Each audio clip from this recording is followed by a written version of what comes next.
안녕하세요. 타이거 ETF 유용주입니다. 미국이 AI 맨해튼 프로젝트를 추진하고 있습니다. 2차 세계대전 이후 맨해튼 프로젝트의 핵 개발로 패권을 장악했던 미국이 이번에는 AI로 다시금 패권을 장악했다고 선언한 것인데요. 앞서 중국이 생성형 AI 분야에 규제 없이 투자를 쏟아붓는 상황에서 미국도 대응에 나선 것으로 보입니다. 미국과 중국이 앞다투어 기술 개발 경쟁을 하는 만큼 AI가 전 세계 패권을 좌우할 큰 패러다임이라고 볼 수 있는데요.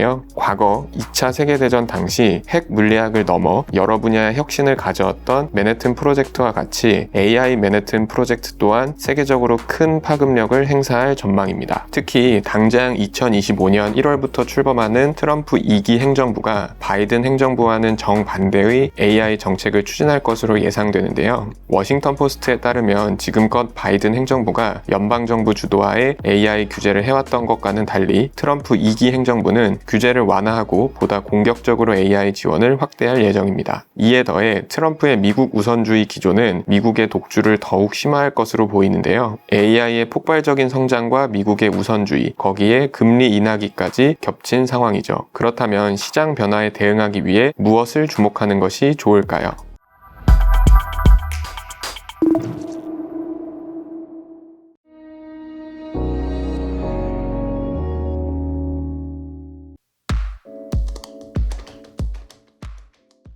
AI 대장주는 단연코 미국의 엔비디아라고 할 수 있습니다. 엔비디아는 사실상 미국 주식의 시가총액 1위 기업이자 AI 혁신의 대표주자인데요. 다만 엔비디아가 지금껏 보여준 급속 성장 때문에 현재 투자에 진입하는 것이 부담스럽다는 의견들도 많습니다. 여기에 신제품인 블랙웰 출시 연기와 더불어 미국의 반도체 수출 제한 정책이 예상되면서 이러한 우려는 더욱 강해졌는데요. 하지만 지난 11월 20일 실적 발표에 따르면 엔비디아의 2024년 3분기 매출액은 전년 동기 94% 급증해 여전히 최대치를 경신했습니다. 엔비디아 CEO 젠슨 황은 블랙웰 생산은 전속력으로 이루어지고 있다며 예측보다 더 많은 블랙웰을 인도할 것이라고 밝혀 엔비디아의 매출이 계속으로 최고치를 기록해 나갈 것이라고 시사했죠. 게다가 트럼프가 도치, 정부 효율부 장관으로 테슬라의 CEO 머스크를 지명하면서 엔비디아가 또 한 번 퀀텀 점프를 할 발판이 마련되었습니다. 도치는 미 연방정부 공공부문의 효율성을 증가시키는 것이 목표인데요. 머스크는 효율성 증가 방법으로 지금까지 기업 운영에서 적극 활용해왔던 기술적 혁신을 채택할 가능성이 높습니다. 여기서 기술적 혁신이란 바로 AI죠. 미국의 공공부문의 AI 기술 도입이 가속화된다면 이것은 엔비디아의 엄청난 기회가 될 것으로 보입니다. 엔비디아 칩의 큰손으로 알려져 있는 머스크가 이제는 정부 예산으로도 엔비디아 칩을 살 수 있게 되기 때문인데요. 심지어 지난 12월 2일 머스크의 인공지능 스타트업인 xAI가 블랙웰 10억 8천만 달러, 한화 약 1조 5,100억 원어치를 긴급 주문했다는 사실이 보도되었습니다. 최근까지도 머스크가 우선적으로 대량 주문을 하는 만큼 미국 정책의 수혜를 입을 엔비디아의 매출 전망은 긍정적이겠죠. 또한 선두주자 독점 현상이 강하게 나타나는 AI 산업의 특성상 AI 반도체 칩의 선두주자로 시장의 80% 이상을 차지하고 있는 엔비디아는 미국 AI 맨해튼 프로젝트와 효율화의 수혜 또한 독식할 것으로 기대됩니다. 트럼프 정부가 본격적으로 정책을 펼치기 직전인 지금이야말로 엔비디아에 투자하기 좋은 시점이라고 볼 수 있겠습니다.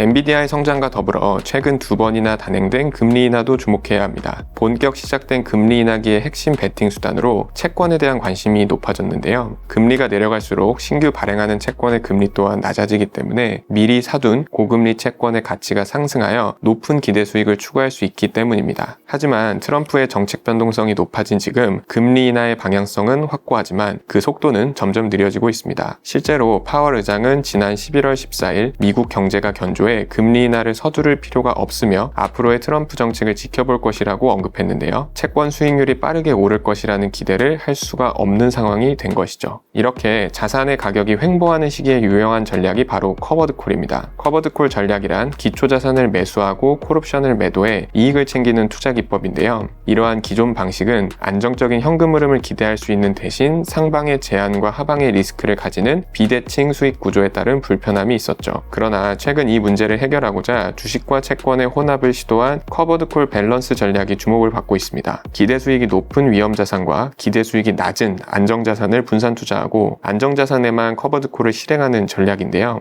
안정 자산에서 현금 흐름을 만들어낸다는 커버드 콜의 장점은 강화하고 위험 자산의 상방을 제한한다는 단점을 보완하는 방식입니다. 특히 커버드 콜 전략은 미국 장기채 ETF에 실행할 경우 ETF의 기본적인 분배금뿐만 아니라 옵션 프리미엄 수익 추구를 통한 추가 분배금 재원을 기대할 수가 있습니다. 게다가 커버드 콜 전략에서 옵션 매도 비중을 40%로 설정할 경우 나머지 60%는 채권 가격 움직임에 그대로 참여할 수 있습니다. 투자를 할 때 가장 두려운 것이 금융위기와 같은 쇼크 상황인 만큼 미국채는 상대적으로 안정적이라는 강력한 장점을 가지고 있는 자산인데요. 여기에 커버드 콜 밸런스 전략을 통해 채권 장기 수익률의 감소분을 엔비디아와 같은 성장주의 기대이익으로 보완하면서 상대적으로 안정적인 수익 추구와 분산 투자 효과를 만들어낼 수 있습니다.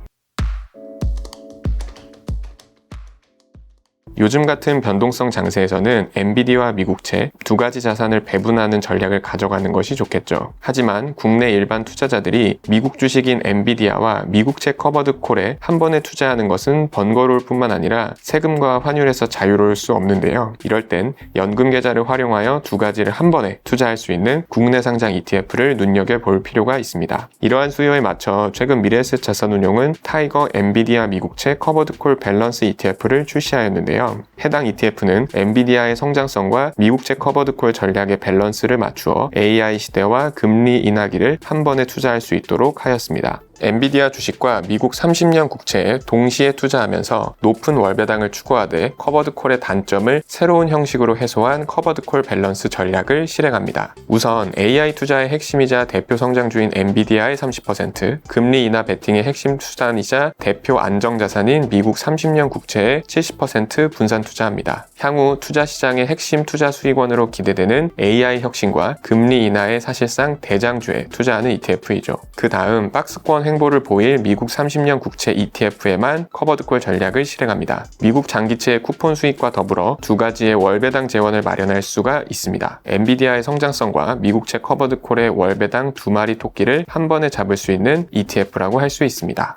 지난 10월 30일부터 퇴직연금 갈아타기가 시행되면서 증권사에서의 퇴직연금 운용에 대한 관심도 높아지고 있습니다. 퇴직연금 계좌는 미국 주식 투자가 불가능하고 전체 비중의 70%까지만 위험자산에 투자가 가능하여 나머지 30%의 안정형 자산군에 대한 투자자분들의 고민이 점차 깊어지고 있습니다. 이때 앞서 말씀드린 타이거 엔비디아 미국채 커버드 콜 밸런스 ETF를 활용한다면 안정형 자산 비중을 활용해 엔비디아에 더욱 집중 투자할 수 있습니다. 타이거 엔비디아 미국채 커버드 콜 밸런스 ETF는 주식 편입 비율이 30%이기 때문에 채권 혼합형으로 분류되는데요. 이래서 퇴직연금 계좌의 100% 비중으로 투자가 가능합니다. 이미 위험자산 70%로 엔비디아가 포함된 투자 상품을 담고 있더라도 나머지 안정형 자산 비중 30%를 활용해 연금 계좌의 엔비디아 투자 비중을 극대화할 수 있습니다. 만약 이미 엔비디아 비중이 20% 이상인 주식형 ETF를 연금 계좌의 위험자산 70%에 투자하고 있을 경우 전체 엔비디아 투자 비중은 14%인데요. 이때 안정형 자산 30%에 타이거 엔비디아 미국채 커버드 콜 밸런스 ETF를 활용할 경우 전체 엔비디아 투자 비중은 23%까지 1.5배 이상 늘릴 수 있습니다. 기존의 안정형 자산 30%에 타이거 미국 30년 국채 커버드 콜 액티브 ETF를 갖고 있는 투자자는 또한 타이거 엔비디아 미국채 커버드 콜 밸런스 ETF로 교체한다면 더 높은 투자 성과를 기대할 수 있습니다. 두 ETF의 월 분배 수준이 동일하기 때문에 월배당은 그대로 가져가면서 엔비디아의 장기 성장에 투자할 수 있겠죠.